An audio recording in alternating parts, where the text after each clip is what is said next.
माझ्या पायाची उजव्या पायाची कंडिशन अशी होती की मला कधी वाटलेलं नव्हतं मी त्याच्यावर उभा राहील, की जानेवारीच्या वेळेला मला पायाचा फार त्रास झाला त्यावेळेला.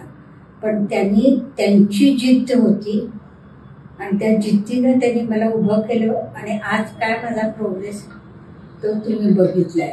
मला वाटतं त्याच्यासाठी म्हणजे ते माझा पाय नीट करणार होते म्हणूनच देवाने आम्हाला बंगलोरवरून इथं पाठवलं. कारण बंगलोर पण पुण्या इतकंच प्रसिद्ध आहे, तुम्हाला माहिती आहे, डॉक्टर हॉस्पिटलसाठी.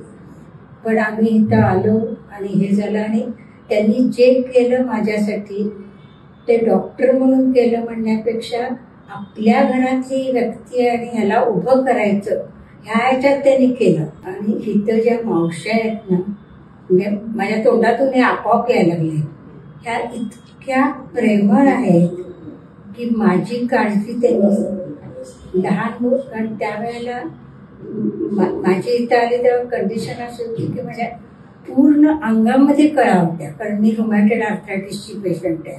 त्याच्यामुळे कुठंही हात लागला जरास्त जोरात तर मला दुखायचं. पण त्या बायकांनी मला आपली आई म्हणण्यापेक्षा लहान मुलाला आई सांभाळते ना, त्या मायेने त्या माझ्यापेक्षा लहान असून त्या लोकांनी सांभाळलेलं आहे. आज मी चालते ते डॉक्टर आणि त्यांच्याबरोबर त्यांना हेल्प करणाऱ्या मावश्या.